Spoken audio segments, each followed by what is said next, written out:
तो हम लोग अगला क्रम देख रहे थे, इसमें आगे का क्रम है वर्ण विच्छेद। तो वर्ण विच्छेद हम लोग बनाना सीख रहे हैं, कैसे किसी शब्द को हम लोग अलग अलग करके उसमें आए व्यंजन वर्णों को, स्वर वर्णों को अलग अलग करके लिखेंगे। इसके कुछ नियम हैं, क्या तरीके हैं, किन रूपों से लिखा जाएगा, कौन अक्षर आगे रहता है, कौन अक्षर पीछे रहता है, इसको समझेंगे कैसे कैसे लिखा जाएगा। अब हम लोग इसको देखने का प्रयास करते हैं, समझने का प्रयास करते हैं। ठीक है, पेज नंबर 19। तो बोले वर्ण विच्छेद का एक क्रम आया, तो बोले वर्ण विच्छेद में सबसे पहला शब्द लिखा हुआ है मित्र। ये जो मित्र माने होता है दोस्त, फ्रेंड, ठीक है। तो इस मित्र शब्द को अब हम लोग व्याख्या करेंगे, इसको अलग अलग करके लिखा जाएगा। तो म हो गया, म से मछली, इस पर इस तरह की मात्रा लगी, इस मात्रा को कहते हैं छोटी ई की मात्रा, यानी म अक्षर पे छोटी ई की मात्रा, और त्र से त्रिशूल, त्र से क्या हुआ, त्रिशूल। तो इस तरह के जब अक्षर को मिला करके, इसमें अक्षरों को मिलाकर लिखा गया तो शब्द बना मित्र। अब ये मित्र शब्द तो लिखा हुआ है, लेकिन कोई पूछ ले कि भैया इसको अलग अलग करो, यानी ये हमको ये बता दो तुम कि इस मित्र शब्द में कितने अक्षर आए हैं, कितने व्यंजन वर्ण हैं, कितने स्वर वर्ण हैं, इसको गिन करके अलग करके हमको बता दो जरा, वर्णों का विच्छेद करके अलग करके हमको दिखला दो कैसे लिखा जाएगा। और वर्ण विच्छेद करने का सही तरीका क्या है, इसको जरा समझाइए, बताइए। तो अब देखिए कैसे इसको समझेंगे, वर्ण विच्छेद होता क्या है, इसके नियम कानून क्या है। ठीक है, तो जब भी हम किसी शब्द को देखते हैं तो उसमें सबसे पहले हमको ये देखना चाहिए कि इसमें सबसे पहले ये ध्यान देना पड़ेगा कि जो पहला अक्षर यानी पहला ध्वनि, पहला वर्ण आ रहा है, ये बात ध्यान रहे, हम हमेशा अक्षर को देखेंगे ना कि उस पर लगी हुई मात्राओं को। कभी भी वर्ण विच्छेद करते वक्त, करते समय पहले अक्षर पे, पहले ध्वनि पे, पहले वर्ण पे, जैसे पहला इसमें अक्षर हमको म दिखाई दे रहा है, लेकिन म के ऊपर ही हमें एक मात्रा भी दिखाई दे रही है, तो मात्रा क्या पहले आ जा रही है? नहीं, किसी भी अक्षर पे, वर्ण पे जो भी मात्राएं, आ की मात्रा, ई की मात्रा, ऊ की मात्रा, री की मात्रा, ए, ऐ, ओ इत्यादि अंग, अहि जितनी भी मात्राएं लग सकती हैं, ठीक है, तो जितने भी स्वर वर्ण मात्राओं के रूप में प्रयोग हो सकते हैं, वह सारे स्वर वर्ण क्या होते हैं, मात्राएं हमेशा किसी न किसी अक्षर के बाद ही आती हैं। यानी जिस अक्षर पे मात्राएं लगती हैं, सामान्यतः यह जान लें, किसी भी अक्षर पे जब मात्राएं लगती हैं तो वह उस अक्षर के पहले ना आकर के उस अक्षर के बाद में आया करती हैं। यह सही नियम है। ठीक है, तो मात्राओं का प्रयोग हम कब करते हैं? जब किसी वर्ण के बाद स्वर वर्ण आते हैं तो उनको हम मात्राओं के रूप में उन्हें संयुक्त करके, जोड़ करके प्रयोग किया करते हैं। अतः वह जो स्वर वर्ण है वो अपनी निशान के रूप में प्रयोग किया करते हैं। जैसे यहाँ पर छोटी की मात्रा लगी, तो यहाँ पर छोटी की मात्रा से क्या हम जानेंगे? हरस्वई को जानेंगे, यानी ये हरस्वई जब म में जुड़ी तो इस प्रकार के चिन्ह को धारण कर ली और उस पर जुड़ गई। ठीक है, तो ये हुआ कि हम सबसे जब वर्ण विच्छेद करने जाते हैं तो हम सबसे पहले उस अक्षर में आने वाले सबसे पहले वर्ण को देखते हैं, ना कि उस पर लगी कोई भी मात्राओं को, क्योंकि मात्राएं किसी भी वर्ण में जब लगी होती हैं तो वो मात्राएं जिस वर्ण में लगती हैं उसके बाद ही आती हैं, पहले कभी आ ही नहीं सकती हैं, सिर्फ एक को छोड़ करके। अगर इसी में एक शब्द जोड़ दिया जाए अ, यानी मान लीजिए एक शब्द है मित्र न हो, जैसे मित्रे न भवः तो अमित्र, संस्कृत का शब्द हो गया, तो बोलेंगे कि जैसे एक शब्द हो गया हमारे पास है अमित्र। अमित्र माने जिसका मित्र न हो या जो मित्र किसी का ना हो सके, तो क्या हुआ? न मित्र अमित्र, जो किसी का मित्र ना हो किसे क्या कहेंगे? अमित्र। जिसको ज्ञान ना हो, जैसे ज्ञान माने जानकारी, नॉलेज, तो न ज्ञान अज्ञान, ज्ञान का न होना क्या कहलाएगा? अज्ञान कहलाएगा। ठीक है, तो बोले कि जब किसी वर्ण में कोई भी मात्रा जुड़ी होती है तो वह उस वर्ण के हमेशा बाद में ही आती है, यह निश्चित है, इसमें किसी प्रकार का संदेह नहीं होना चाहिए। लेकिन एक बात इसमें हो सकती है कि अगर उसी वर्ण में, उसी शब्द में अगर अ ये जो ध्वनि है, जो अ है, अगर ये पहले दिखाई दे रहा हो तो ये हमेशा स्वतंत्र होता है और अकेला होता है, यह किसी के साथ किसी मात्रा में प्रयोग नहीं हुआ करता है। अतः अगर अमित्र शब्द होता तो अ को सबसे पहले लिखा जाता। क्यों? क्योंकि अ एक स्वतंत्र स्वर है, ये किसी मात्रा के रूप में नहीं जोड़ा गया। हालांकि यहाँ पर म में जो ई स्वरस्वई जुड़ी है, ये मात्रा के रूप में जुड़ी है, तो ये दोनों में फर्क है। लेकिन हम लोग मित्र शब्द को देखेंगे, अमित्र को बाद में देख लेंगे, क्योंकि मित्र होना जरूरी है, किसी का अमित्र नहीं होना चाहिए। ठीक है, तो मित्र शब्द को देखते हुए हम लोग देखेंगे कि मित्र शब्द में सबसे पहला वर्ण कौन सा आया। और ये भी जब हम किसी वर्ण को देखें तो यह भी हमें याद रखना चाहिए कि पहले आने वाला वर्ण स्वर वर्ण के अंतर्गत गिना जाता है कि व्यंजन वर्ण के अंतर्गत गिना जाता है। यह जानना स्वर वर्ण यानी पहला अक्षर, जो भी अक्षर, सभी अक्षरों में ये बात ध्यान देना है कि जो भी वर्ण आ रहा है उससे हमें इस बात को कंफर्म करना होगा कि वह स्वर वर्ण है कि व्यंजन वर्ण है। अतः माँ बोलने से हमको ये बात पता चलती है, हम लोगों ने क से ज्ञ तक याद किया हुआ है, तो माँ किसके अंतर्गत आता है? व्यंजन वर्णों के अंतर्गत आता है, न कि स्वर वर्ण में इसकी गिनती नहीं होती है। ठीक है, तो माँ जो ये ध्वनि है, जो अक्षर है, यह कहाँ आता है? व्यंजन वर्ण में आता है। अतः माँ क्या हो गया? व्यंजन वर्ण। अब जब हमको ये पता चल जाए कि कोई भी जो भी अक्षर आ रहा है वह व्यंजन है या स्वर है, व्यंजन है या स्वर है, अगर वह स्वर होता है तो उसमें एक प्रकार का चिन्ह आप लोग को बताया जा चुका है, जिसका आप लोगों ने प्रयोग दिखाया है, जिसको इस तरह से लिखा जाता है, और इस चिन्ह का नाम है हलंत। क्या नाम है? हलंत। ये जो चिन्ह है ये हलंत चिन्ह कहा जाता है, और इस हलंत चिन्ह का इसी, जब हम वर्ण विच्छेद करते हैं ना, सबसे ज्यादा प्रयोग इसी हलंत चिन्ह का वर्ण विच्छेद के अंतर्गत ही होता है। मिला के लिखे गए शब्दों में, जैसे मिला के शब्द में मित्र लिखा गया, तो इसमें प्रयोग इसको करने की आवश्यकता नहीं है, क्योंकि वह फिर जुड़ जाता है। तो अब शब्दों के जुड़ जाने से यह हलन चिन्ह गायब हो जाता है, फिर इसकी महत्ता नहीं रहती। लेकिन इसकी महत्ता, इसकी जानकारी, इसके बारे में हमें पता तब ज्यादा होना चाहिए जब हम किसी शब्द को वर्ण विकसित करते हैं, तोड़ते हैं, अलग करते हैं। जब अलग करेंगे तो उसमें हमें बताना पड़ेगा कि कौन से वर्ण में, अक्षर में, ध्वनि में, वर्ण में क्या कहते हैं, हलन का चिन्ह लगेगा और किस में नहीं लगेगा। अतः अब हमें यह जानना पड़ेगा कि वर्ण विच्छेद करने से में हम लोग सबसे पहले, आप इतना तो देख ही लिए कि सबसे पहला अक्षर आ रहा है माँ। अब माँ कौन सा वर्ण है? व्यंजन वर्ण है, स्वर वर्ण है। तो हम लोग याद रखें कि माँ कहाँ पर आ रहा है? व्यंजन वर्ण में आ रहा है। तो हम लोगों ने क्या किया? सबसे पहले माँ अक्षर लिख दिया। अब ये बात जान चुके हैं कि किसी भी अक्षर में कोई भी मात्रा लगी हो तो मात्रा उस अक्षर के बाद में ही आती है। ये इसका मतलब कतई नहीं होगा कि माँ के पहले ई की मात्रा दिख रही तो ई पहले आ जाएगा, माँ बाद में आएगा, ऐसा नहीं है। मात्राएं हमेशा जिस पर भी, जिस अक्षर पे बैठती है, चाहे ऊपर बैठे, बगल में बैठे, इधर बैठे या नीचे लगे, वो हमेशा उस अक्षर के ध्वनि के बाद में ही आती हैं। यह निश्चित है, इसमें संदेह नहीं होना चाहिए। संदेह माने डाउट, संदेह शब्द से कंफ्यूज मत होना। तो बोले कि माँ में क्या हुआ? छोटी की मात्रा लगी है। अतः क्या हुआ कि जो छोटी ई की मात्रा है वह किसके बाद आ रही है? माँ के बाद आ रही है। जब यानी कि माँ में ई की मात्रा जुड़ी है तो कोई भी अक्षर, दो वर्ण आपस में तभी जुड़ते हैं, एक कंडीशन, एक स्थिति है। अगर कोई भी वर्ण आपस में, चाहे दो मात्राएं हो, दो स्वर हो, या दो व्यंजन हो, या फिर एक व्यंजन और एक स्वर हो, तो वो आपस में तभी जुड़ेंगे जब पहले वाला क्या हो? जब पहला वाला, फर्स्ट वाला क्या हो? वह आधा हो, यानी कि उसके नीचे हलंत चिन्ह लगा हो। यानी अब जो हलंत चिन्ह अभी हम यहाँ पर बताए थे उसका प्रयोग यहीं पर होना है, वर्ण विच्छेद में। अब यहाँ पर इसका प्रयोग होना है। यानी कि अब हमको ये बात भी जानना पड़ेगा, जानना चाहिए कि जो हलंत चिन्ह होते हैं, यानी जो ऐसे चिन्ह जो स्वरों के न होने का प्रदर्शन करते हैं, किसी वर्ण में जब स्वर नहीं होता तो हम हलंत चिन्ह का प्रयोग करते हैं, और इन हलंत चिन्हों के द्वारा हमें यह बात जानकारी होती है, हम यह बात जान पाते हैं कि उस अक्षर में स्वर नहीं है, स्वर गायब है, स्वर ने उसकी सहायता नहीं की। अतः क्या होगा कि माँ में जब हलंत का चिन्ह लगा दिए तो इस हलंत के चिन्ह को लगाने से हमें यह बात साफ साफ पता चल गई कि माँ में किसी प्रकार का कोई मात्रा नहीं लगी है, और माँ में क्या है? स्वर रहित है। माँ में अ नाम का जो स्वर था वह नहीं है। तो माँ जब स्वर नहीं है, स्वर रहित हो गया, स्वर गायब हो गया, तो स्वर गायब हो जाने का सबसे, स्वर जब गायब हो जाए तो उसको बताने का सबसे सरल उपाय, तरीका यही है कि हम उस अक्षर के नीचे हलंत का चिन्ह लगा दें। तो हलंत का चिन्ह लगा देने से हमें पता चल जाएगा, जानकारी हो जाएगी कि उस अक्षर में हलंत चिन्ह लगा हुआ है, उसमें स्वर नहीं है।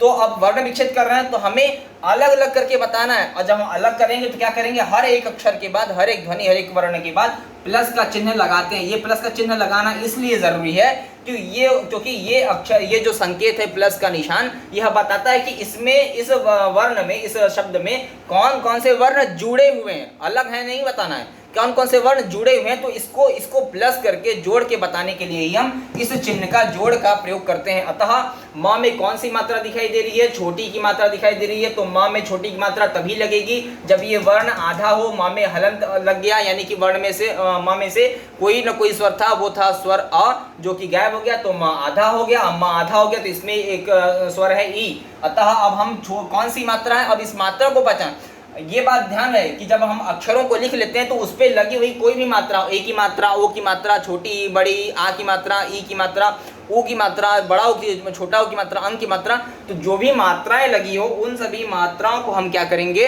अब पहचानना पड़ेगी कौन सी मात्रा है। जो मात्रा होगी उसमें उस मात्रा से जो स्वर जाना जाता है, यानी छोटी की मात्रा से हम किसको जानते हैं, छोटी ई नाम के इस स्वर को जानते हैं। अतः इस स्वर को लिखा जाएगा, न कि मात्रा को। यानी कि हमको माँ की बात ऐसा कुछ चिन्ह नहीं बना देना, ये तरीका गलत हो जाएगा।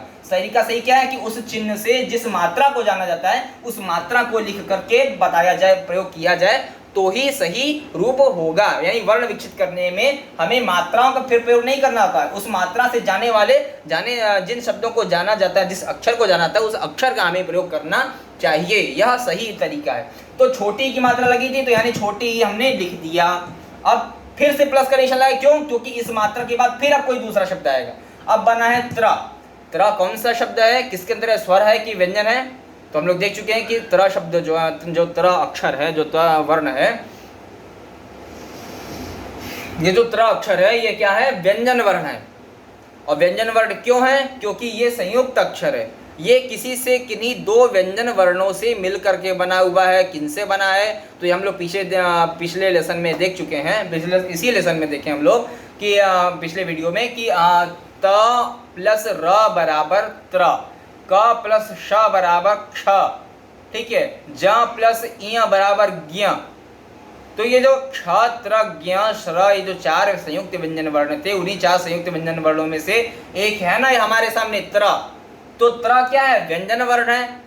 कैसा व्यंजन वर्ण है पूछा जाए तो संयुक्त व्यंजन वर्ण। संयुक्त का मतलब जोड़कर, मिलाकर, दो किसी अन्य व्यंजन वर्णों को जोड़ करके, मिला करके बना हुआ व्यंजन वर्ण कहलाएगा, तो उसे कहेंगे संयुक्त व्यंजन वर्ण कहेंगे। अतः संयुक्त व्यंजन वर्णों में जब हम संयुक्त व्यंजन वर्ण, अच्छा कोई भी अक्षर मिलाकर डायरेक्ट नहीं लिखा जाएगा, क्योंकि इसका हम क्या कर रहे हैं, इस शब्द का हम अलग विभाग कर रहे हैं, तोड़ रहे हैं, अलग कर रहे हैं। यानी कि बताना पड़ेगा कि इस तरह में कौन कौन से दूसरे अक्षर जुड़े हुए हैं, किन अक्षरों ने जोड़कर इसको बनाया है। डायरेक्ट तरह यहाँ पर लिख देंगे तो ये तरीका गलत हो जाएगा, ये काम नहीं करना है। क्या करना है, जब भी कोई व्यंजन वर्ण आता है तो उस व्यंजन वर्ण को कैसे बना, कौन दो ऐसे अक्षर थे जिन्होंने आपस में जोड़ करके क्या हुआ कि इस व्यंजन का निर्माण, इस संयुक्त व्यंजन वर्ण का, इस वर्ण का निर्माण किया। तो उस दो अक्षरों को, दो ध्वनियों को, दो वर्णों को हमें बताना पड़ेगा। तो सबसे पहले त्र बनाने में किस अक्षर का प्रयोग होता है, त का, क्योंकि बोल भी तो रहे हैं त्र बोलते हैं, तो इसको अगर धीरे से बोला जाए त्र शब्द को, तो तर बराबर त्र, यानी त पहले आ रहा है, त से तलवार, ठीक है, त से तीर, ठीक है। तो इस तरह के शब्द जो हमको पता चलना त बोलने से, तो अतः त शब्द, त नाम की जो ध्वनि है, जो अक्षर है, पहले आ गया। अब ये बात हम लोग वर्ण विच्छेद कर रहे थे, यानी जब जोड़ रहे थे संयुक्त अक्षर, तो बताए थे कि त प्लस र क्या हुआ था, फिर त में कौन सा अक्षर और जुड़ा हुआ है, ये प्लस का निशान यही बता रहा है बार बार कि इसमें कौन कौन से जुड़ रहे हैं, किन अक्षरों ने जुड़ के इस शब्द को बनाया है। इसीलिए जोड़ का निशान हम लोग बार बार प्रयोग कर रहे हैं। बहुत समझना पड़ेगा। ये जो आप समझ रहे हैं वर्ण विच्छेद, ये इतनी बड़ी बड़ी कक्षाओं में पूछा जाता है कि आप समझ नहीं पाएंगे इसको। ये 10 क्लास में, 12 क्लास में पूछा जाता है, बड़ी बड़ी कक्षाओं में, बड़ी बड़ी परीक्षा में पूछा जाता है, और बहुत से लोग इस वर्ण विच्छेद को सही तरीके से नहीं बता पाते हैं। क्यों, क्योंकि पहले जब पढ़ाया गया तो समझा ही नहीं, जाना ही नहीं। बड़ी बड़ी परीक्षाओं में क्या होता है कि इस वर्ण विच्छेद को पूछा जाता है, लोगों को बताना पड़ता है। अगर हम इस शुरुआती दौर में ही, इतनी छोटी कक्षा में ही अगर हम वर्ण विच्छेद को बहुत सरल तरीके से, इतना सरल तरीके से जितना हमसे हो पा रहा है, आपको बता रहे हैं, समझा रहे हैं, अगर इस तरीके से आप लोगों ने गहराई से समझ लिया, ठीक है, तो क्या होगा, बहुत सरलता से समझ में आ जाएगा। और ये आगे आने वाले जितने भी क्लासों में आपसे बार बार वर्ण विच्छेद, बार बार, ये तो निश्चित ही है, आप जब तक 12 कक्षा 12 कक्षा तक पास नहीं कर लेंगे पढ़ाई करके, तब तक ये वर्ण विच्छेद से हर बार सामना तो होना ही होना है, ये निश्चित है। किसी भी 2 से 3 क्लास से, या आप 5 क्लास में हैं तो इस क्लास से उठा करके 12 तक की जितने भी हिंदी व्याकरण की या जो भी किताबें हिंदी की हैं जिसमें ये सब चीज़ें आती हैं, ग्रामर भाग है, उस ग्रामर भाग की किताब को उठाकर आप देख लें, निश्चित रूप से वर्ण विच्छेद मिलेगा ही मिलेगा। ये ऐसा डिपार्टमेंट, एक ऐसा भाग है व्याकरण का जिसको छोड़ा नहीं जा सकता। अब बार बार पढ़ाया जाता है, इसके बाद भी लोग भूल जाते हैं, याद नहीं कर पाते, समझ नहीं पाते। हर क्लास में फिर से बताना पड़ता है। अब मुझे इस बात का पूरा विश्वास है कि आप पढ़ तो रहे हैं, फिर आपको कुछ समय बाद ये भूल जाएगा, फिर आपको रिपीट करना पड़ेगा इस बात को याद रखने के लिए। तो बार बार ये चीज़ ना करना पड़े। जब कोई चीज़ बार बार करना पड़ता है तो कठिनाई होती है। अतः इसमें समझदारी इसी में है कि जब कोई चीज़ हम पहली बार ही पढ़ रहे हैं, अब आपको ये बात पता चल गई, हमने कहा कि ये बात बता दिया कि जब तक 12 कक्षा 12 क्लास आप पास नहीं करेंगे तब तक इससे सामना होना ही होना है। हर क्लास में ये चीज़ पढ़नी पड़ेगी, चाहे अपने भैया या आपके जो दीदी सिस्टर हो, भाई बहन हो, उनकी बड़े कक्षाओं की किताबें उठाकर देख लो, उनसे चेक करवा लो, निश्चित रूप में मिलेगा। तो बार बार ये पढ़ना ना पड़े, अतः बाद में अगर पढ़ना भी पड़े तो उसकी जानकारी में पहले से ही हो। इतने कम कक्षा में तो हम लोग याद पढ़ ही रहे हैं, 4 में भी निश्चित रूप से पढ़ा ही होगा व्याकरण भाग में। तो क्या करें कि इसको इतनी सरलता से समझ लें, इतने सरल तरीके से बता रहे हैं, जितना सरल हो सकता है संभव है उतने सरल तरीके से बता रहे हैं। तो क्या हो कि हमें जब बार बार किसी चीज़ का सामना, किसी समस्या का या किसी चीज़ का हमें सामना करना ही है, तो क्यों उसमें हम पारंगत ना हो जाएं, क्यों उसकी जानकारी सही जो हो सके वह हम हासिल ना कर लें, तब कर ही लेना चाहिए। हाँ, तो बोले कि मित्र शब्द का हम लोग वही देख रहे हैं कि जो त्र अक्षर है, जो त्र ध्वनि है, संयुक्त व्यंजन वर्ण है भैया, त और प्लस र मिल करके बनाए हुए। तो इसमें त पहला तो आ गया, क्योंकि बोलने में ही पता चल रहा है त र त्र, तो त पहले आ गया तो त लिख दिए, प्लस र, प्लस का निशान इसीलिए बताया गया, बार बार बता रहे हैं कि प्लस का निशान इसीलिए है क्योंकि कौन शब्द जुड़े हैं आपस में, ये कौन लोग हैं जो आपस में जुड़ करके एक शब्द को बना देते हैं। ये शब्द को ये जो शब्द बन के तैयार हुआ है, तो लोग खोज रहे हैं, पता करना चाहते हैं, उनको जानकारी करना है कि कैसे बन के तैयार हुआ। तो अब जब नहीं पता है, तो इसीलिए वर्ण विच्छेद एक माध्यम, एक तरीका बनाया गया कि हम ये चीज़ को जान सकें, जो शब्द बन के निर्माण हुआ, जो निर्मित हुआ शब्द हमारे सामने है, उसको बना कैसे बनाया गया। तो इसी चीज़ को जानने के लिए, इसी चीज़ को हासिल करने के लिए, जानकारी हासिल करने के लिए वर्ण विच्छेद नाम के इस भाग का निर्माण किया गया व्याकरण में, ग्रामर पोर्शन में। समझ में आ रहा है?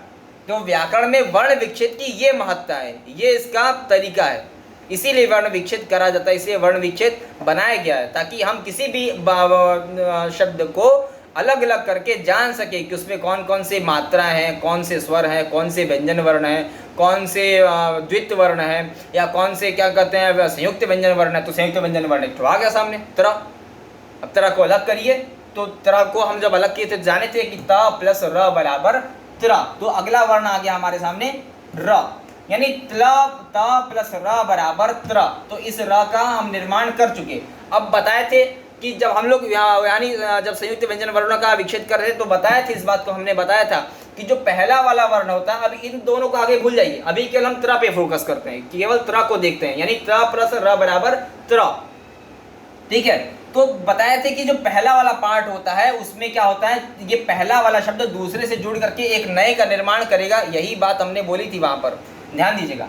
तो पहला वाला जो पद है, जो पहला अक्षर है, दूसरे में तभी जुड़ेगा जब इस वाले अक्षर में से स्वर गायब हो, यानी कि इस तरह का हलंत का चिन्ह जो दिखाई दे रहा है, ये हलंत का चिन्ह बताता है कि उस वर्ण में से स्वर वर्ण गायब हुआ है। ठीक है, सामान्य खासी। तो क्या कहते हैं, त शब्द में, त नाम के इस अक्षर में से क्या होता है, हम स्वर को गायब कर देते हैं, स्वर को हटा देते हैं, यानी कि त में अ नाम का जो स्वर दिखता है बोलने में, त र, तो ये जो पता चल रहा है, इसको हटाने के लिए, गायब करने के लिए हम हलंत नाम के इस चिन्ह को लगा करके दर्शाते हैं, बताते हैं। अतः अब इस चिन्ह के लग जाने से निश्चित हो गया, पता चल गया कि इसमें जो अ ध्वनि थी वह गायब हो गई, जब स्वर रहित हो गया। रहित का मतलब गायब हो जाना, विदाउट। ठीक है, तो जब यानी कि जब त में से अ गायब हो गया, तो त क्या हो गया, अब स्वर रहित हो गया, आधा त लिखा जाएगा, या फिर उसको झटके से जब बोलेंगे तो त इस तरह से प्रयोग करेंगे, पूरा त ऐसा नहीं बोलेंगे। तो जब आधा हो गया, तो जब ये आधा हो गया यानी अधूरा है, इसको पूरा करने के लिए क्या करेंगे, किसी में जोड़ेंगे, तो त में र जोड़ दिए, तो क्या बन के निर्माण हुआ, अर्थात त प्लस र बराबर बना भैया तरह ये शब्द बनकर निर्माण हुआ। समझ में आ रहा है? ओहो, तो त प्लस र बराबर त्र। अब एक कंडीशन, ये बात हम बताए थे कि पहले वाले पद में हलंत के चिन्ह को लगाते हैं, लेकिन दूसरा वाला जो अक्षर होता है उसमें नहीं लगेगा। अगर इसमें भी हम हलंत का चिन्ह लगा दिए तो ये भी अधूरा हो गया। अर्थात जब ये दोनों मिलकर के त्र शब्द का, त्र अक्षर का निर्माण कर देंगे तब भी क्या होगा, इसमें हलंत का चिन्ह लगाना पड़ेगा। लेकिन मित्र शब्द में त्र में हलंत हमको नहीं दिखाई दे रहा लिखने पे। अतः इसको बताने के लिए क्या किया कि जो अंत वाला यानी दूसरा वर्ण होता है उसमें हलंत का चिन्ह नहीं लगाते, यानी इसमें अ नाम की ध्वनि रहती है। इसको अपने पास स्वर रखने का इजाजत है, लेकिन त को नहीं है। जब तक त में यानी पहले वाले अक्षर में से हम स्वर को नहीं हटाएंगे दूसरे वाले में वह जुड़ेगा नहीं, और जब तक जुड़ेगा नहीं तब तक किसी नए अक्षर का निर्माण होकर हमें नहीं पता चल सकेगा। अतः त्र शब्द का, त्र अक्षर का निर्माण करने में इतनी बड़ी कहानी है। वाह। तो बनकर अब हम लोग मित्र के लिए देख रहे थे। अब अभी तो हम लोग त्र समझ लिए, अब मित्र पे आए। मित्र तो भैया मित्र यानी दोस्त। तो बोले मित्र शब्द का अब बन के जो तरीका आया, तो बोले माँ में हलंत लगा, छोटी की मात्रा दिख रही थी। छोटी की मात्रा यानी अक्षर में लगी किसी मात्रा को ना लगाते हुए क्या करते हैं, उस मात्रा से जिस स्वर को जाना है स्वर को लिखते हैं। फिर त्र बना हुआ है, संयुक्त व्यंजन वर्ण है, तो त्र को अलग करने के लिए त प्लस र। त्र कैसे बना हमको ये बताना पड़ेगा। यहाँ पे मान लीजिए क्ष होता, क्ष से छत्री, तो क्या लिखते क प्लस श बराबर क्ष। तो यहाँ पे त्र है तो त प्लस र बराबर त्र। तो माँ पर छोटी की मात्रा, त में हलंत, र पूरा, तो बनाकर पूरा क्या बन गया, तो माँ आधा था तो माँ को हम आधा लिखे, तो इस पे मात्रा लगानी तो पूरा किया। फिर माँ में माँ हलंत है तो इस पे मात्रा लग गई, छोटी की मात्रा है तो इधर से मी, माँ पर छोटी की मात्रा त लिखे, फिर त प्लस र बराबर क्या बन गया त्र। और र में हलंत नहीं है, र पूरा है तो मित्र पूरा लिखाया। अगर र में हलंत होता तो यहाँ मित्र में जो त्र इसमें भी हलंत लग जाता, लेकिन यहाँ मित्र जो शब्द हमारा मूल है, यानी मूल माने मेन, ठीक है। तो मूल जो पॉइंट है, जो मेन हमारा पॉइंट है, त्र में हलंत का चिन्ह नहीं लगा, अतः मित्र त्र शब्द पूरा बोला जाएगा। क्यों? क्योंकि र में हलंत नहीं है बल्कि त में हलंत है। त में हलंत लगाए हैं तभी ये र से जुड़ा है, तब जाकर के त्र इस नए शब्द का निर्माण हुआ। अतः मित्र शब्द ऐसा बनकर निर्माण हुआ। यह मित्र शब्द ऐसे लिखा जाएगा। इसका विवक्षित यानी इसको विक्षेप करने का सही तरीका यह होना चाहिए। हाँ, अब र में भी हम ये इस बात को देखिए किताब में दर्शाया, हम अलग से बताना भूल गए कि त में जो र छुपा हुआ है उसको भी जब विक्षेप किया जाएगा, सॉरी इस बात के लिए माफी, तो बोले कि त में भी क्या हुआ है, अ नाम की ध्वनि छुपी हुई है, क्योंकि इसमें से तो गायब हो गया था, है ना।